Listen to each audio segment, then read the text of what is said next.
Welcome to the Journey of Now with myself, Karis. And Nick, And together we run our practice called the Journey of Now. a blend of bespoke coaching, human design, and medicine for the soul.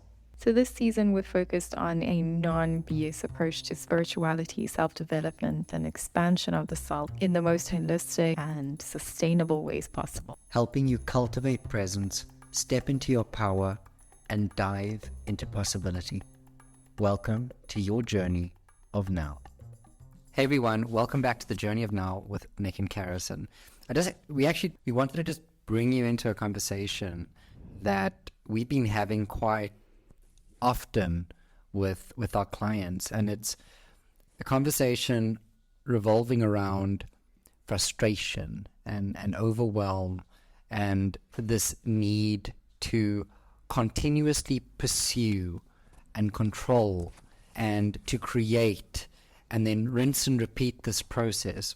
We find that many of the individuals that have found their way to us have, started off with sharing, okay, these are the strategies I'm utilizing, these are the processes that I have done with other coaches, with other healers, but I am still stuck in these patterns. I am still feeling like I'm living a to-do list. When you are an overwhelmed person moving through life, whether it's in your business or as a parent or just as a human being that is ultimately wanting to express the most out of the way that you live your life and get the most out of life, so that when you go to sleep at night, you've used your energy, you've enjoyed the way that you've expressed this.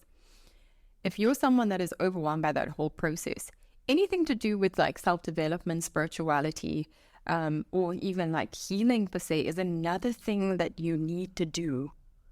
And so it becomes another task on the list of things that you need to do versus actually what you want to do. And a thing that has really helped clarify and almost simplify things for me is the way that you live your life is determined by the way that you structure your days. And we don't think on a whole level that each day is going to equate to your whole life up until you look back at a collective amount of days. So start building the day that you want, and that'll equate to the life that you want. But it requires a simplification of the processes and the things that you're doing, and giving yourself permission to actually do the things that you want, because that's when you need to go back to the question of the to-do list that you're living. Is it actually yours, or is it one that society or that the expectations that you've been conditioned to live?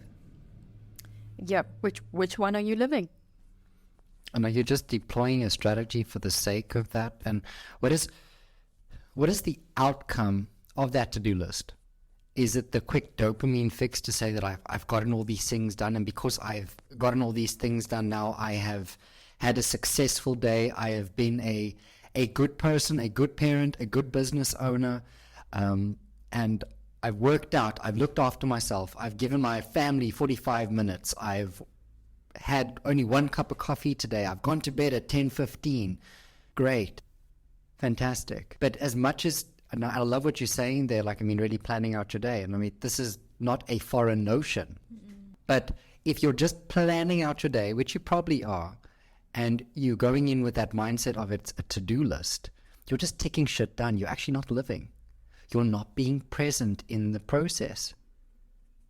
You are, yes, you're there, you're showing up to meetings, you're thinking, but coming back to that whole idea of every day builds on the next, and every day is another day lived. And if you are stepping into that space with more reverence and more awareness, and just honoring the fact that you get to have another day to experience, to express, to embody, to explore, to create, to be,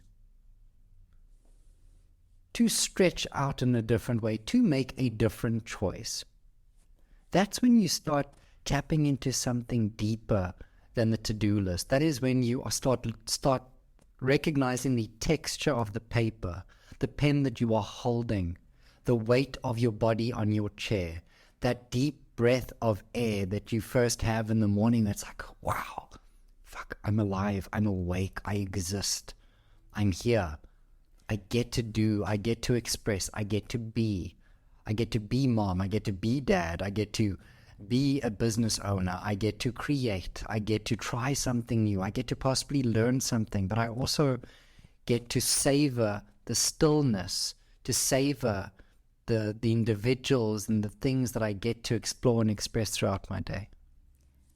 I love what you said there. And also just to speak to that, I think the way that we've been conditioned when it comes to working and being in the workforce, or even when you run your own business, but specifically if you're employed by some company, is the whole thought concept that, oh, you're not allowed to say no, and that you can't ask for less hours, and you can't find a way to structure this job in a way that supports your life. So the balance is to be able to have a life that supports enough sacred space for yourself, but also so that you can earn in some way. And I think that's where we've gotten the balance wrong, and where we've been conditioned that we're not allowed to ask for anything beyond what we're told to do. And everything is a choice between your time and money. And then the whole thing is, what I've seen with the employer-employee relationship is, and I've seen this with my friends, and even when you were in the workforce and when I was in the workforce, is that you have to give your life to your job without looking at what it does to your mind. You only get one mind. You can't, you can always get another job. It's not even just the mind. It's literally the entire body. It's the whole you. Exactly. What is it doing to your emotional well-being? What is it doing to your mental well-being? What is it doing to your creativity? And your spiritual well-being? How are you able to show up as the best version of yourself if you are living a conditioned life? So this is why I'm saying, structuring your day in a way that creates enough sacred space for you to explore and play within yourself, versus just giving all of that energy to a job or to even your business or something that you perceive as the outcome to of the this desire that you hold in your mind, or this material desire that you're holding in your mind. And so what is it that, and here's just another question for you, what is the thing that you are pursuing? What is the feeling that you're pursuing? So you've probably got a couple of goals, you've got a couple of outcomes, just like our clients do, and they're very, very clear on that. Okay, once I've achieved that, then I move the milestone up. Okay, I 2x my business this year, I want to 3x over the next 2 years, or we did $100,000 or $200,000 in sales this year, or I want to do $500,000, whatever the case is. How do I start? How do I finding a way where I'm able to get that feeling, fill that void, without subsequently having to sacrifice? And so this is why I'm going to reiterate again, there is another way, but it's giving real thought to how you would like to live out your day. Don't start with life goals. I think this year really started as a craving for simplicity and peeling back away everything that we've come to know as the steps to successful living, which include vision boards, manifestation stuff, scripting, all of that stuff. And when you already have a lot to do, it's another thing that I need to add to the list of the things that I need to do in order to live my life. Now I'm in alignment. Yeah, the alignment. Now I'm connected. And I need to be in the vortex and all of that stuff. Now it's now I need to think about my vibration and all of that. And if I'm not in, if I don't have the thing, that I'm not in the vortex, then no.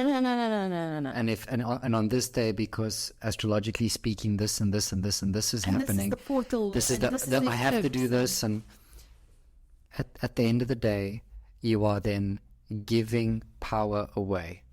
So that's why I'm saying, for me, this year was really the stripping away of all of these steps of success and looking at it from a very simple perspective, which is not how do I want to build my life? Of course, that whole vision is there, but how do I want to live each day? Because every day equates to my life at the end of it. And if I'm able to be present, not even just within the day, but with each moment, at the end of the day, each moment equates to the day that I've lived. And so it's the amount of presence that I'm able to build within that, instead of always chasing the next moment, because that's where the stress comes in. And Eckhart Tolle talks about stress is when you believe that the future is more important than the present. And so our bodies are always racing to chase something, instead of actually being able to look at what is happening in the now and listening. And that's the whole thing with bodily awareness and spiritual awareness. There's a very soft, small sounding voice that lives within us, that's always communicating with us as to like, what are the next steps? Okay, how is this going to be expressed as, oh, what about this? How do we go to that? These ideas, there's this fresh breath of creativity and all the things that we're asking for, but it does require presence, and it requires a level of stillness within us. So how is your day crafted so that you're able to experience that?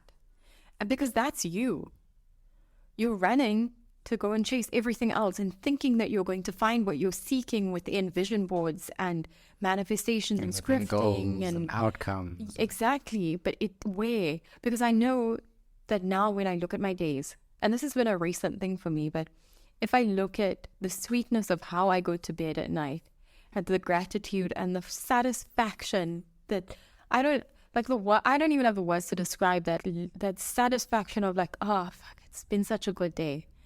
And what has changed? Very little in terms of what I'm doing. But my consciousness and the level of presence that I've built within myself to be able to enjoy every moment versus chasing the next, that's been the thing that's shifted. And because of that, my whole days have changed. And because of the way that my days have changed, my life has changed as a whole.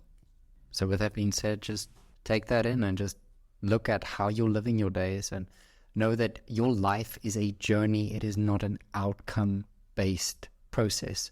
Once you've achieved an outcome, once you've achieved a dream or desire, there's going to be another one. There's always going to be another one.